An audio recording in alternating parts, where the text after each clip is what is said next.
Support for I Hear of Sherlock Everywhere comes from MX Publishing, with the largest catalog of new Sherlock Holmes books in the world. New novels, biographies, graphic novels, and short story collections about Sherlock Holmes. Find them at mxpublishing.com. And by the Wessex Press, the premier publisher of books about Sherlock Holmes and his world. Find them online at wessexpress.com. And from listeners like you, who support us through Patreon. Bonus material, thank you gifts, and more await at patreon.com/I Hear of Sherlock. Episode 279, The Classified Dossier of Sherlock Holmes. I hear of Sherlock everywhere since you became strong enough. In a world where it's always 1895, it's I Hear of Sherlock Everywhere, a podcast for devotees of Mr. Sherlock Holmes, the world's first unofficial consulting detective. I've heard of you before. You're Holmes the meddler, Holmes the busybody, Holmes the Scotland Yard Jack in office. The game's afoot as we interview authors, editors, creators, and other prominent Sherlockians on various aspects of the great detective in popular culture. As we go to press, sensational developments have been reported.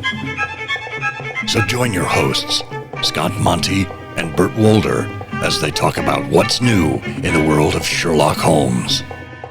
You couldn't have come at a better time!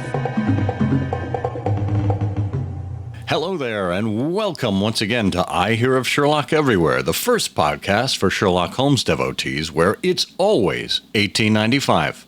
I'm Scott Monty. I'm Burt Wilde. And Burt, are you classified? Are you classy? I am classified. I'm top secret. I'm eyes only. In fact, I'm so classified that when I shave, I can't even look at myself. Well, that's why we do an audio program. Our listeners at home are very thankful for that. Yes. We have faces made for podcasting. We do. Well, this is episode 279. We've got a delightful interview set up here with someone local to me here in Michigan, a gentleman by the name of Christian Klaver, and he is going to be talking to us about the third entry in his trilogy that's called A Classified Dossier of Sherlock Holmes. And in this case, we find Sherlock Holmes meeting up with Dorian Gray, of all places, or all people, I should say. But the conversation with Christian really takes some nice twists and turns, and we find out some delightful things about his history, his inspirations, and more importantly, where he is going next with his interest in Sherlock Holmes. So stay tuned for that. Don't forget, you can get the show notes for this episode on ihearofsherlock.com. And we are also available across all the social webs. You can find out exactly where to find us by visiting our Linktree. That's Linktree/ihearofsherlock. And, just check the show notes out. Wherever you happen to be listening to us, we do have links there, and you'll want to check that out. Not only so you can get a copy of Christian's book, but also so you can figure out how to get in touch with us. Well, this is the final show of 2023 of season 17. Bert, I don't know how we've managed to keep the momentum going for this long. Yes, it's amazing, isn't it? It just, it gives me pause, and that's something I don't do often enough, to just reflect on you what look funny with pause. Well, it's because of the filter I put. I used to think the filter was just on Snapchat, but it turns out it's in real life, and people, when I walk into a store, people say, "Look at that dog-faced man," and it took me a while to figure out what they were talking about. Well, it's funny because people look at me and they go, "He has no filter." Well, that's because you're mentholated. Oh, but I'm sorry, I interrupted you there as you were reflecting. Oh, well. In the mirror? Ever since I had that blood transfusion problem in Transylvania, I stopped reflecting. There you go. Well, why don't we get right on to our introduction of Christian. Christian Klaver has been writing for over 20 years with a number of magazine publications, including Escape Pod, Dark Wisdom Anthology, and Antimatter. He's written over a dozen novels, both fantasy and sci-fi, and often with a noir bent. His first Sherlock Holmes story, The Adventure of the Solitary Grave, appeared in the Anthology of Dark Wisdom, The Best of Dark Fiction, edited by William Jones in 2009. He followed it up with 2 additional short stories that were part of the supernatural case files of Sherlock Holmes, and these included The Adventure of the Inmouth Whaler and The Adventure of the Lustrous Pearl. Since then, he's gone on to write the classified Dossier of Sherlock Holmes. It's a series that was published by Titan Books. The first in this series brought Count Dracula as a client, and the second, their client was a certain Dr. Jekyll. The final installment in this trilogy is the forthcoming Sherlock Holmes and Dorian Gray. Christian has worked as a bookseller, bartender, and a martial arts instructor before settling into a career with internet security. He lives just outside the sprawling decay of Detroit, Michigan, with his wife Kimberly, his daughter Catherine, and a group of animals he refers to as the Menagerie. He's also part of the Untitled Writers Group based in Ann Arbor for the past decade or so, with a bunch of equally starry-eyed dreamers and social misanthropes. Christian Klaver, welcome to I Hear of Sherlock Everywhere. Thank you. I'm glad to be here. Well, we will start with you, as we do with everyone that comes on the show. Where did you first meet Sherlock Holmes? My dad is a huge fan. Matter of fact, we each have he gave me, I think for Christmas in my 20s or something, the collected Sherlock Holmes. And I ended up returning the favor about a decade later. With a nice leather edition, and off to the races, although, of course, you read Sherlock Holmes, and this got really interesting once you're writing for Holmes. You then encounter Holmes in so many other places, like I Hear of Holmes Everywhere, accounting for what the readers know, what the TV watchers know. The BBC Sherlock, in particular, had a really strong influence on what everybody thought of Sherlock Holmes, which, strayed a little from canon, although it was brilliant. And so Everywhere is kind of your answer. I like that. Well, it fits with the theme of the show here. Yeah. But that's interesting that it happened from a familial perspective. Is this something you and your dad, is he still alive? I mean, he is. Do you still talk about it? Do you still exchange views or books or what have you? Not only that, but he's usually my most critical reader. When I get a first rough draft, I send it to him. And it's interesting because my dad does not care for anything supernatural or fantasy. So we start talking characters like Dracula, and my dad's getting ready to check out. But he loves Sherlock. And if I'm doing Sherlock, I really wanted to be careful. I kind of got into this unwillingly. I did a short story on my own, and I just shelved it. I didn't think to sell it anywhere, and it wasn't until somebody expressed an interest that I actually sold it, I kind of had to be pulled into this because I had such a respect for Sherlock. I didn't want to write anything that was substandard. I was writing for my entertainment. I didn't think of it as a published pastiche, but then I got so into it, and I really liked what came out. But one of the things writing Sherlock, if you don't do the deductions correctly, or the chain in your mystery doesn't, go correctly from link to link, the whole thing fails, just like if you're writing, if you decide you want to write something, about Star Trek, if they don't sound like Kirk and Spock, if Holmes doesn't sound like Holmes and Watson, in particular, if my prose doesn't sound like Doyle, to me, the whole thing falls apart. And that's a lot of work to do. I think not only was I reading Holmes constantly, but I had him on audio. I took walks with him in my ear, and I read almost that exclusively while I was writing the first one. And, over and over and over and over again for months, just to make sure you had the voice, the deductions, the personalities, everything. Conan Doyle always complained about how difficult it was to come up with plots and also these little scenes where Holmes can demonstrate his powers. Did you come away, having written, with more sympathy for Conan Doyle's point of view? I already had a huge sympathy for that, because to me I love writing, but what I love is I love the creation part. I love the character bits.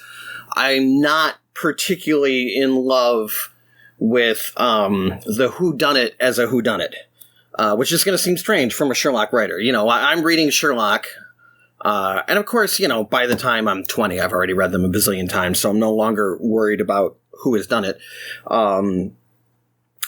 I'm just reading it for the fun of the story, because to me that's where Doyle really, really shone. Yes, he is the greatest detective in the world, but it was also just a lot of fun stories. But to answer your question, I did have to go through, in one of my passes, I wrote down every deduction Sherlock Holmes made, and then I collated them so that I had a whole document on this is everything he's ever said about paper. This is everything he's ever said about footprints, so that when I was doing my own, I could do it correctly. That's fascinating. The production team at Granada for the Jeremy Brett series from the 1980s. What a brilliant series. Put together a whole book like that. I think it was called The Case File of Sherlock Holmes. That was meant to be a guide so that they were true to the original intent. And they paid attention to, all of the details, in which stories the gasogene was mentioned and, where Holmes makes this deduction or how he spoke to someone there. So you're in good company, Christian, in terms of putting together your writing guide. And you've picked a great reference, because of all the Sherlocks out there, Brett's my favorite. Just the animation that he brought to that role. In my head, that's who I always hear. When my Sherlock speaks, that's who I hear. That's great. And, it's interesting because I think Brett, for the first time, really made Sherlock Holmes a more three-dimensional figure than many other actors did before him. And that's not to say the other actors weren't good at what they did, but he brought an additional element to it that I think has thrust us into the 21st century where, the Cumberbatch series, kind of naturally evolved from. So how did you get your start as a writer? Oh, I've always been a writer. I remember writing, when I was 12 in math class when I was supposed to be doing homework. I think for me, the turning point was when I decided, I think about my 20s, to start taking it seriously, which is not only writing on a regular basis, which was easy, but paying some attention to marketing and, actually send stories out so that somebody might buy them. That part's all terrible. I don't know if you write or have any experience with that, but all of the writing is almost instantly gratifying. Like, you write for a half hour, you sit down and you go, cool, I'm glad I like what I did today. As opposed to attempting to sell those stories, all of that is incredibly mind-numbing, deadening, and awful. You send to an agent, you send to a magazine, and half the time they don't respond, half the time they tell you won't respond, like all the 1,000 ways in which they make you jump through hoops and tell you're not important and make you submit anyway. And it's just, that part is never, you got to do it because I would like to get out there, but boy, is that part's never been any fun. Well, see, Conan Doyle solved that, by hiring A.P. Watt as his agent and who could handle all the negotiations, because Conan Doyle hated, among other things, having to argue about prices and figure out how much something would cost. Yeah, I of course, had an agent. I'm actually, my agent is letting people go, so I'm actually on the look for a new agent. I had a nice big agent, Lucien Diver, but I think she's getting older and near retirement age, but she's letting people go. So I'm on the look again. All right. Well, hey, if we have any agents listening, we'll make sure they get in touch with you. There you go. Before we started the conversation, sticking with this kind of writer and bookish side, we were talking a little bit about bookstores, and we mentioned in your bio that you worked in a bookstore. How did that begin? Oh, same answer. I've always wanted. I mean, I couldn't think of any job I wanted more. I think I applied at bookstores before I applied anywhere else. And I had a couple other little jobs before, but I think all my first jobs were bookstores. Started in East Lansing at Curious Books. And Ray Walsh there and his store is kind of a legend. They're still going. And what a great education in science fiction and fantasy. I still have friends there that I go up that they're talking about. There's nothing like being a bookseller for being in touch with what's coming out, what's historically this book is referring to, just all the history and the wonder of books is just, I've never wanted to do anything else. I do now, unfortunately, because bookselling just couldn't pay the bills for me, but I did it for about a decade at 15 different places before I finally gave up on it. Well, you're in good company. Vincent Sterrett, who was one of the early members of the Baker Street Irregulars and one of the leading scholars of the Sherlockian movement, he wrote a book in the mid-1960s called Born in a Bookshop. Nice. So I think you'd find great solace in that, no doubt. I'll have to look that up. That sounds great. So you mentioned you wrote your first Sherlock Holmes story. About what time frame was that? 2009-ish? I'm going to talk. That sounds about right. Yeah. Okay. It's been a while. I wanted 15, 16, 17 years ago, something like that. Something like that, yeah. The time flies. But that was part of, because I want to make sure I've got the record straight here. We're talking, and we're going to talk more about the classified dossier of Sherlock Holmes, Dracula, Jekyll and Hyde, and Dorian Gray. But prior to that, you had a three-part series called The Supernatural Case Files of Sherlock Holmes. And was that where your first short story fit in? The very first short story there was what I wrote first, yeah. And I had read, there are already a number of Holmes versus, or Holmes with Dracula books. Esselman, who is a local in Detroit suburbs, wrote a fairly brilliant one. Fred Saberhagen wrote a great one, and there are a couple other lessers that are running around. I read most of those, and I just had some ideas that nobody had done, and I literally just wrote it to amuse myself. And then I was at a science fiction convention, and no joke, a magazine publisher said, "Of course, what I'm really looking for is a Sherlock Holmes Dracula story." And I'm like, "Ah ha ha, my friend's making a joke. Who put you up to this?" And he's like, "No, really, I need one." And I'm like, "I've got one sitting in a drawer that I wrote 6 months ago and haven't thought about since." And he's like, "Send it." And that's how it started. That first one was published in... Oh, God, I'm losing this. The Anthology of Dark Wisdom. That's the one. Thank you. Yeah. I actually was forgetting the title. And that's a great press. And I was really fond of that story. And then I wrote a couple more, and that's the series you're referring to. And then Titan, I had a deal with Titan. I did a proposal for a book. And what happened is those stories ended up being cannibalized. About another 20,000, 25,000 words were written fresh for Titan, and then it all got mashed together into the first classified dossier, Sherlock Holmes and Dracula. Huh. So there are hints from your original Dracula story in the classified dossier version, or how did it work? Something like, I want to say 80% of that story probably made it in. The ending had to be changed, and the beginning is a smidge different.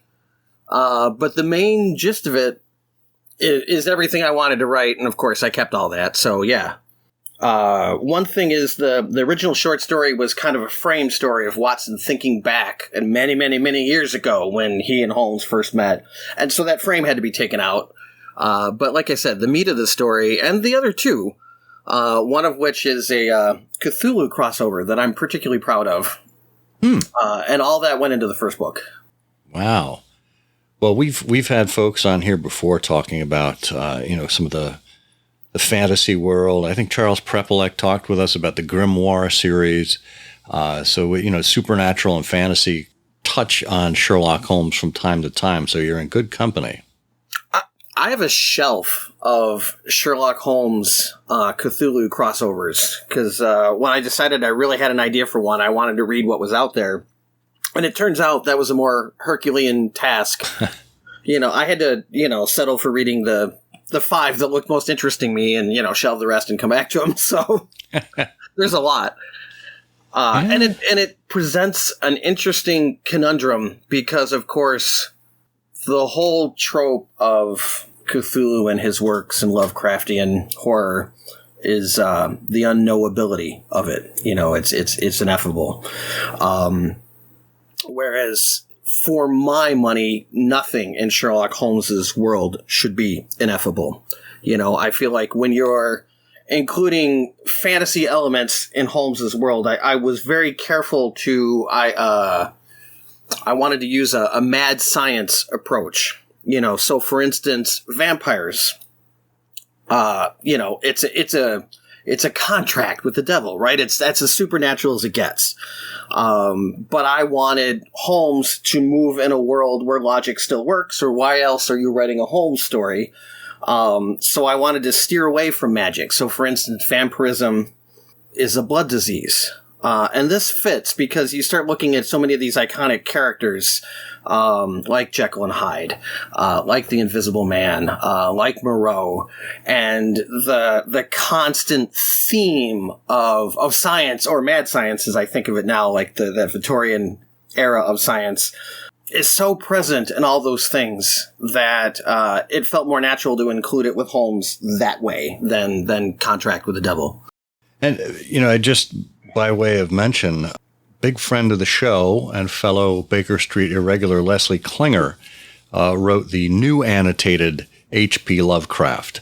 So, and obviously he wrote the new annotated Sherlock Holmes as well. So you're in good company there with your desire to make those connections. I'm taking notes as we go here because I think I'm learning as much from you as you are from me. Well, Les also did the new annotated Dracula. That's true. And Frankenstein, didn't he do Frankenstein? He He's lectured about Frankenstein. I don't remember. Yeah, on Mary Shelley's the anniversary of her birth, I think. Yeah. I've got a pitch to Titan for another 3 of these, and of course Frankenstein, has got to come up. Yes. So yeah, it's the only title they never used for a Frankenstein movie. Frankenstein has got to come up. That would be probably one about disinterring the monster. That's actually a great idea. That was Mary Shelley's original title. I don't know if you're familiar with that. But I mean, we should put you in touch with Les at some point I would love that. You're really circling the. It's not circling the same train, but circling the same, Venn diagram as Les. I'm taking notes as circling the same drain. I don't know when I'm going to use that, but that's great. Actually, I know that wasn't what you actually were fishing for. No. Well, remember that if the drain gets clogged, Frankenstein has got to come up. We're going to pause here a moment for a quick word from our sponsor. The holiday season is upon us, and 2024 is almost here, which makes it the perfect time to get over to mxpublishing.com and get yourself or someone you care about a 2024 page-a-day Sherlock Holmes calendar. Following the success of the 4 volumes of A Study in Illustrations by Mike Foy, an interesting collaboration surfaced between Mike and the best-selling Sherlock Holmes novelist and editor Richard Ryan. The result? This unique and fascinating page-a-day calendar that is perfect for Sherlockians. each of the 366 days of 2024. Yes, that's right. You get an extra day next year. Features a different image and some quote from the canon and an On This Day event. What a great way to celebrate Sherlock Holmes every day and be reminded of the timeless canonical influence in our lives. Stock is running low, so hurry and grab yours before they are gone. Get over to MX Publishing in the link in the show notes, and if you mention the code IHOSECAL, that's IHOSECAL, IHOSECAL, you'll get $5 off. That's an exclusive for I Hear of Sherlock Everywhere listeners. The 2024 Sherlock Holmes Page a Day calendar from MX Publishing. Put it on your shopping list today.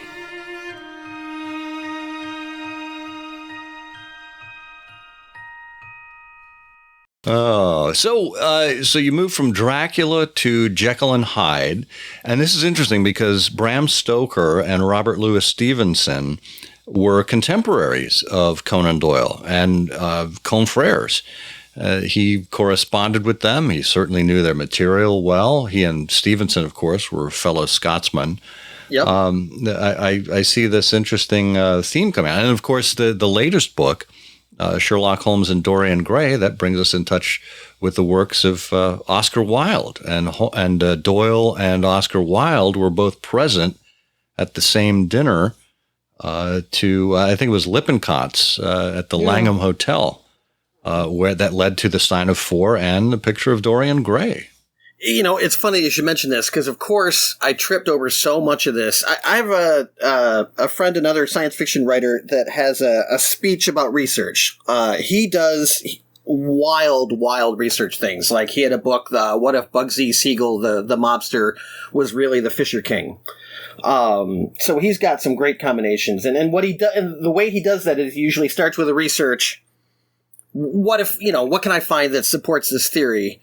And invariably, after a couple months of research, you dig up all these things that make you feel like you've tripped over a conspiracy. And why I'm relating this is you can't, the minute I decided to write a Holmes Dracula thing, there's so many interconnecting pieces between the authors, between the works, between how people view the works and all the tropes. There's so many ways in which they already connect that it just feels like you're on a train that you'd be foolish to get off, and you don't want to get off, and it's wonderful. And really, I can talk about like the intellectual excitement of combining these icons, but the truth of the matter is when I was a kid, they used to air the Abbott Costello Sunday movie in the Sunday morning. And they had one that was my favorite. That was Abbott Costello Meets Frankenstein's Monster, but of course had Dracula and the werewolf in it. Yeah. It's a great picture. That's a great one. Right. Just that amazing thrill that every kid had of seeing Frankenstein, Dracula, the werewolf all together. That's really been my motivation for this entire thing. It's just the 8-year-old kid inside of me that wants to see these people talk to each other. Everything else is gravy. It's just, it was just too much fun. Yeah, I remember that series. I remember exactly where I was, my great aunt Gladys and Uncle Bobby's house, watching Abbott and Costello meet Dr. Jekyll and Mr. Hyde, and being horrified by watching the on-screen transformation from Dr. Jekyll to Mr. Hyde. I was all of maybe 7 years old, and it just freaked me out. Have you watched any of those recently? No. Like, from a movie perspective, of course you can tell that they are old, and your brain is going, oh, rubber prosthetic, because we've seen it all. But there's still something inherently creepy about those transformations that, they were onto something. And it's something everybody loves. There's just monsters. Everybody loves monsters, Yeah. There's just something amazing about them. And yeah. to enjoy them at a visceral level, I think is really important. Yeah, well, I think your trilogy, and I'm assuming what you have planned next, sounds like it was ripped from the Universal Pictures themes there. That these were, The Mummy, Frankenstein, Dracula. I mean, this is a whole series of things that enthralled audiences for decades. It is, yes. Matter of fact, I should make a pitch for something else. I don't know this guy, but I just tripped over his book, Vampire in the Orient Express, followed by Werewolf on the Western Front. Scott Callow, I think? And I'm currently reading The Heart of the Mummy, which doesn't have the same awesome title fun that the other two do, but, and I had to read them all. I loved them, just based on subject matter.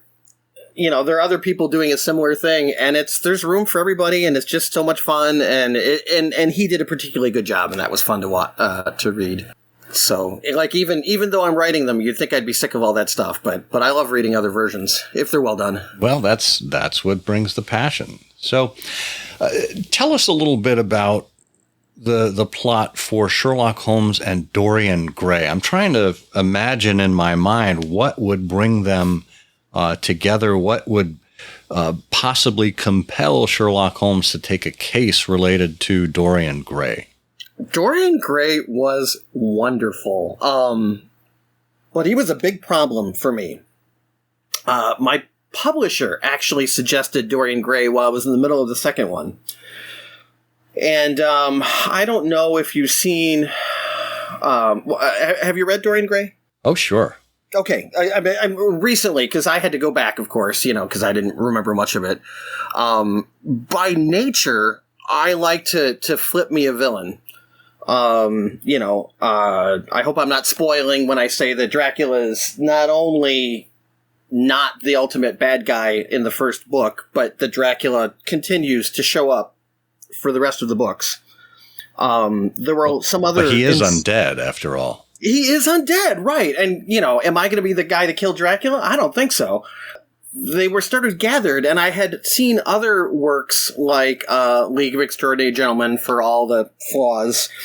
There was some brilliant stuff in there, and Penny Dreadful also had a bunch of flaws, but the idea of an ensemble cast, with Hyde turning to say something to Holmes, who's talking to Dracula, like that whole, again, the collection of all these things.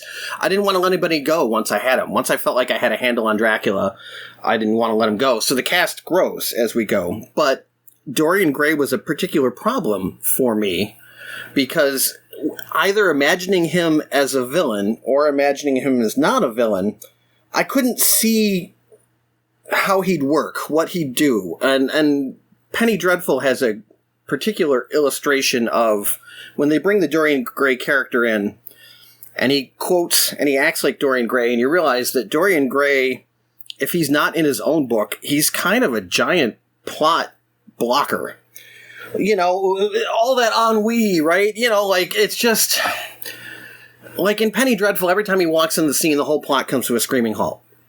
So I wanted to try and get Dorian Gray that was entertaining to read, but also true to the character.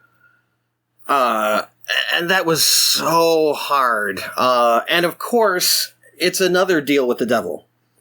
So I had to explain that too. So I had to take a lot of liberties with the Dorian Gray character, to make him work. And inevitably, this is something I don't want to spoil too much. Inevitably, he is, of course, ends up being Holmes's client. And that made for a much more interesting story for me, and a much more interesting Dorian Gray when he was on screen. Because he wasn't necessarily the villain. But of course, it meant I had to come up with a villain. I'm just going to go ahead and spoil and let readers tune out here if they want, but I used Moreau from the island of Dr. Moreau. And again, we're back with that science as a danger to man, and he just works so perfectly. And Moreau and Gray's story dovetails in some really interesting ways. Like, combining them, you almost feel like that Tim Powers, like, I've discovered something that the authors didn't know. It's just, they fit together really well, and the story came out. I was really happy with it. Well, it's a lot of fun. One. Yeah, well, Dorian Gray was the a hardest character to imagine out of all of them. Huh. Just because he's so contrary to what I wanted to use him for. Well, it's a lot of fun. When you think of your panoply of characters and other people it might be fun to put on the same stage, do you have a list of, someday I've got to get to, let's see, how about Tom Swift, Albert Einstein, Tarzan? I have a pitch. I have 3 more books pitched to Titan, with a 4th in my head that I actually just thought of this morning. Again, spoilers for readers. The Invisible Man makes an appearance in the 2nd book. And I want the return of the Invisible Man. Of course, I have to do Frankenstein for all the things. Now, wait a minute. Now, I don't want to interrupt you. But please. The Invisible Man makes an appearance? I know, right? Ironic. But yes, he does. And fleeting. A fleeting, a difficult to detect appearance. So, of course, Frankenstein, Captain Nemo has to happen. And if I can find a way to make it fit right in my head and not seem too science fiction-y, Book 7, I would love to do Sherlock Holmes and the Time Machine. But I don't know if I can make that idea work for my satisfaction. Like, does the Holmes story come out of that, or is it something else that's too far afield? I don't know yet. But well, Nick Meyer directed. What was the name of that picture? It wasn't Time and Again. 7% Solution. Yeah, but it was Time After Time, right? Time After Time, right? With Mary Steenburgen and Malcolm McDowell. Malcolm McDowell, right? As H.G. Wells, right? And that's and I don't remember who wrote that. I don't know if Nick wrote it, but it was basically that story is H.G. Wells' time machine is the vehicle by which the Ripper escapes into the then modern world, and then is tracked down by H.G. Wells. Very Sherlockianly. Oh, that's awesome. And I think I tracked that down because I'm a Nick Myers fan from, of course, Wrath of Khan. But if you're not familiar, Nick Myers directed the best Star Trek movie. Yes, yeah, sure. Oh, we've had him as a guest on our show, and we'll be seeing him in a couple of weeks in New York for the annual BSI dinner. He's a member there too. There you go. If I ever come up, will you mention that he's been a hero of mine? I have actually. I had a library asked me to give a speech, and one of the things I did was dismantling his script for Wrath of Khan because it's brilliant, and it's brilliant in a way Star Trek didn't always do well yet. It's masterful. I loved it. It is, and of course, his 7% Solution, not just the movie but the book.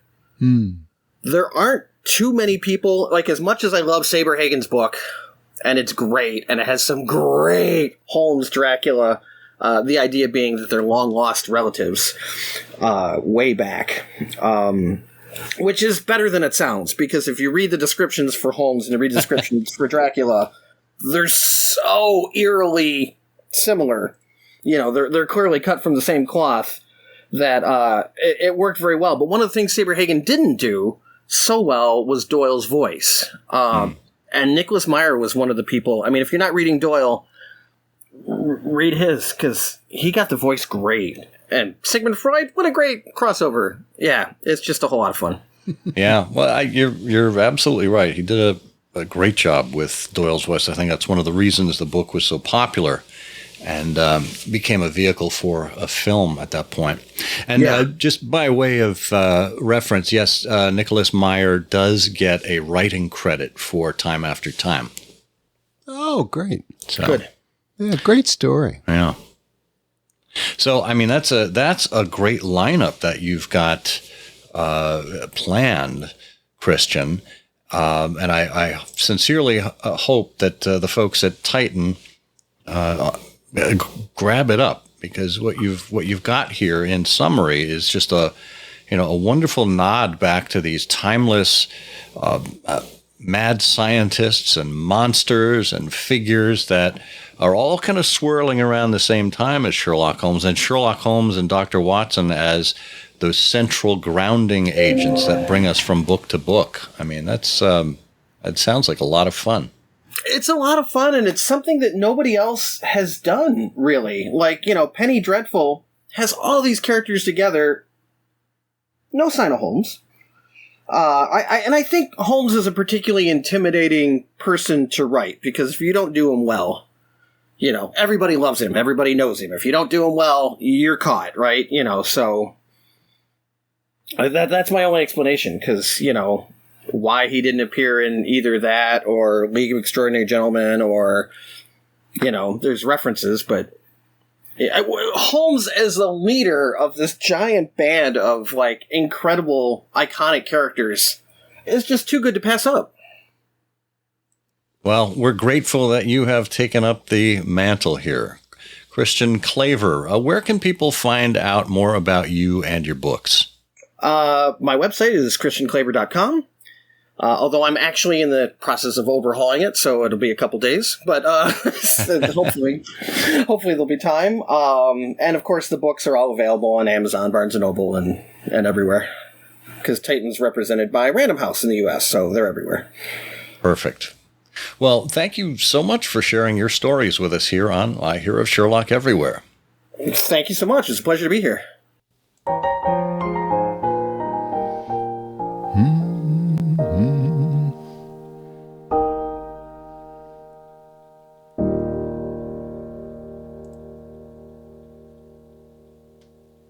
It's so difficult, as a writer, to find your place. And the great thing about talking to Christian is he's found his place in the world of Sherlock Holmes and in everything else he's done. The writers group that he's part of, and it's just great to see this creativity continuing.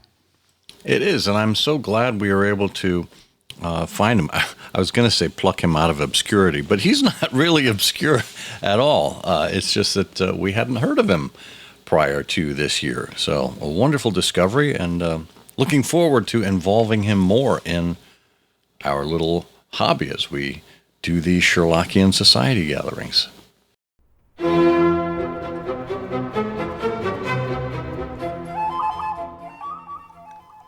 The Sherlock Holmes Review is back, with articles on Sherlockian film and television, classic canonical scholarship, detective stories, illustrators, collecting, and more. In the latest annual, Curtis Armstrong tells how his love of Sherlock Holmes and acting first came together, how he starred in his first radio series, The Baker Street Theater, while he was still in high school, his encounter with Sherlock Holmes, Hugh Laurie, and Lin-Manuel Miranda, when he featured in the TV series House, how Sherlock Holmes crossed into his character in the WB series Supernatural, and his role as Inspector Gregson in the audible drama Moriarty, The Devil's Game. The Sherlock Holmes Review is back, combining great design with great writing, welcoming fans of every age and attitude. Get the latest issue, the 2022 annual, at wesexpress.com today.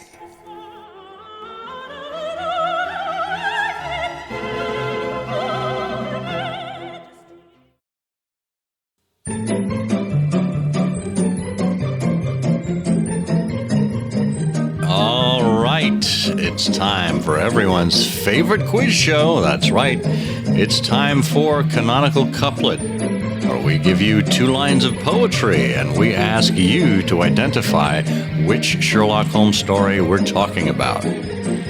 Now, if you remember when we were around here last time, we gave you this clue. The best 3/4 Richmond ever had, no laurels gained as husband or dad. Bert, I turn to you as always, and looking to your wonderfully creative mind, ask you, do you know which Sherlock Holmes story we're talking about? It's a classic, and it's perfect for this time of year. It's the famous boy. Sherlockian Christmas story Oh, boy. about the theft of a gem and the handyman who came to the hotel and then froze to death. Ooh, it's the case Watson called The Blue Carpenter. Even our drummer was stunned with that one. Yeah, wow. Okay. So you say. Yeah. Well, let's turn for help, as we always do, to our friend Eric Deckers, who writes in, I've got it. It's the story where Holmes and Watson tangled with Professor Ramsbottom, the sinister linguist. In it, Professor Ramsbottom often stole the ends of words and burned them. It's the case Watson called the Suffolk's Campfire. Wait, that can't be right. That sounds more like a case for Grammar Girl. It's actually That's pretty the good. Sussex Vampire. Oh, well done. Now, I should note that not to be outdone by Eric, we heard from Max McGee, Yay! who wrote in and said, was it the case of the cricket official who was so afraid of being hit by an errant googly that he hid behind a clear glass shield? I, of course, refer to the adventure of the Perspex umpire. or perhaps, Max writes, you were thinking of the dangerous accident that occurred during the salesman's demo failure of the faulty combination vacuum cleaner lighting that resulted in the suckless lamp fire. Well, gentlemen, we must congratulate you on your creativity. And you were both going in the right direction there with the Sussex Vampire. That is the story we were looking for. And interestingly, a number of people got tripped up by this entry. I think it was the mention of Richmond. A number of people wrote in and guessed the missing 3/4. Oh. So, interesting one there. But let's reach into the supply closet over here and drag out the prize wheel and give it a big spin. Try and figure out who our winner is this time around. The wheel slows and lands on number 24. 24, and that looks like it is Ray Reithmeyer. Hooray, as we say around these parts. And this is entirely appropriate because not only have we not heard from Ray in quite a while, but as he wrote in, it's from the story that is the source of his BSI investiture. Highly appropriate. He is Morrison, and Dodd. And congratulations, Ray. We have a copy of a Belanger book available for you, a book of your choice. You let us know which one, and we will get that in the mail to you.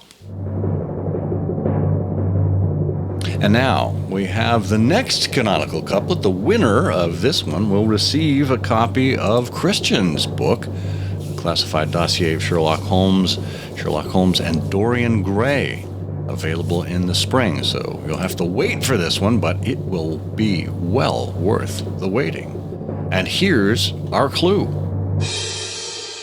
In this, alas, the great wrongdoer snatcher quite failed to add a cubit to his stature. If you know the answer to this canonical couplet and put it in an email, address the comment at ihearofsherlock.com with canonical couplet in the subject line, and we pick your answer out at random from all the correct ones, you'll win. Good luck. Holy cow, I can't believe we've managed to get through this. This is it. This is the final episode of season 17. Hooray! Wow. 17 steps. We've made it to the top of 221B. I guess that means we can retire now? I hope so. Well, maybe I'll get a nice Penang lawyer as a retirement gift. You're going to get a summons from your Penang lawyer. What are we going to do when we finally hang up the microphone and the earphones? God, it's impossible. Why ever hang up the microphone and the earphones? I mean, I think that, as technology progresses, Yes. more and more Wi-Fi nodes, particularly with really strong signals and great upload and download speeds, are becoming available all over the place, including many of the world's cemeteries. I mean, why should we not, even after we shuffle off this mortal coil, be following in Conan Doyle's footsteps and continuing to talk about Sherlock Holmes? Well, there you go. You set it up. Go right ahead. Be my guest. Wherever we end up, I'm sure we will be ingrained in posterity via these MP3s. In the meantime, we will, in early January, be attending the BSI weekend. So if you happen to see us around town in New York City, please stop over, say hello. We'll be at the usual gatherings, but we'd love to hear from you. We'd love to see you in person. And let us know what you think of the show. And, of course, let other people know what you think of the show.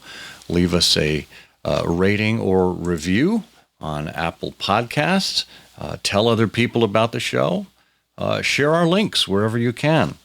The Sherlockian community is growing every day. And it is a small but intimate group, but it's wonderful to introduce new people to Sherlock Holmes. We all come to know and love Sherlock Holmes in our own way, and this is certainly one of them.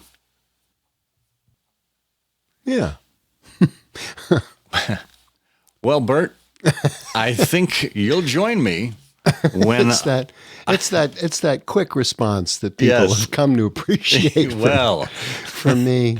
My grudging agreement that eventually comes.